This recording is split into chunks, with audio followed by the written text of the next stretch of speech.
Praise the Lord. யோவான் 3:16 தேவன் தம்முடைய ஒரே பேரான குமாரனை விசுவாசிக்கிறவன் எவனோ அவன் கெட்டு போகாமல் நித்திய ஜீவனை அடையும்படிக்கு அவரை தந்தருளி இவ்வளவாய் உலகத்தில் அன்பு கூர்ந்தார் என்று சொல்லி வாசிக்கிறோம். பிரியமானவர்களே, நான் உங்க மேல இவ்வளவு அன்பு வச்சிருக்கிறேன், நீங்க இல்லாம என்னால வாழ முடியாது என்று சொல்கிறவர்கள் கூட நாம் நேசித்திருக்கிறவர்கள், நம்முடைய நண்பர்கள் ஒவ்வொரு நாளும் சூழ்நிலைக்கு ஏற்பவாறு தம்மை மாற்றிக்கொண்டவர்களாக நம்மை விட்டு கடந்து செல்கிறார்கள்.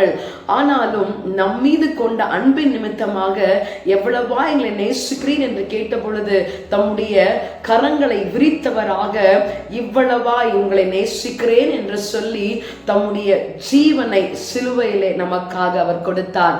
பிரியமானவர்களே, இந்த உலகத்திலே தாயின் அன்பை காட்டிலும் மேலான அன்பு ஒன்று உண்டு என்று சொன்னால் அது நம்முடைய ஆண்டவராகிய இயேசு கிறிஸ்துவின் அன்பு மாத்திரமே. நம்மை நம்பி இருக்கிறவர்கள், நாம் நேசிக்கிறவர்கள் தங்கள் வாயின் வார்த்தைகளாலே மாத்திரம்தான் சொல்ல முடியும், நான் உனக்காக ஜீவனை கொடுப்பேன் என்று சொல்லி. ஆனால் மெய்யாகவே நம் மீது அன்பு வைத்திருக்கிறவர், நமக்காக ஜீவனை கொடுத்தவர் நம்முடைய ஆண்டவராகிய இயேசு கிறிஸ்து. நம் மீது அன்பு கூர்ந்தவரை ஆராதிக்க நம்மை விட்டுக் கொடுப்போமா?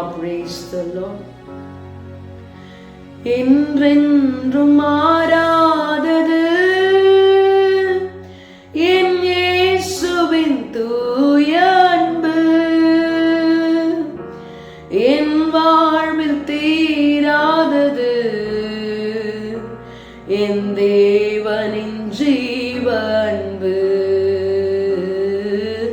அன்பு இயேசுவின் அன்பு, அது அளவிட முடியாதது. நம்பு, இதை நீ நம்பு, இந்த இகமதில் கிடைக்காதது. அன்பு இயேசுவின் அன்பு, அது அளவிட முடியாதது. ஆமாண்டவரே, உம்முடைய அன்பிற்கு இணையான அன்பு இந்த உலகத்துல வேறு ஒன்றுமே இல்லை. ஆண்டவரே, எங்கள் மேல அன்பு வைத்தது நிமித்தமாக எங்களுக்காக தம்முடைய ஜீவனை கொடுத்து பாவத்திலிருந்து எங்களை மீட்டெடுத்தபடியினாலே உமக்கு நாங்கள் நன்றி செலுத்துகிறோம். உம்மை ஆராதிக்க எங்களை ஒப்புக் கொடுக்கிறோம். இந்த நாளிலேயும் எங்களை ஆசீர்வதியும். இன்னுமாய் கூட எங்கள் மேல் உம்முடைய அன்பு வைத்து எங்களை ஆதரித்து நடத்தும்படியாய் விட்டுக் கொடுக்கிறோம். பொறுப்பெடுத்துக் கொள்ளும். இயேசு கிறிஸ்துவின் நாமத்தில் ஜெபிக்கிறோம் பிதாவே. ஆமென். God bless you. Have a blessed day.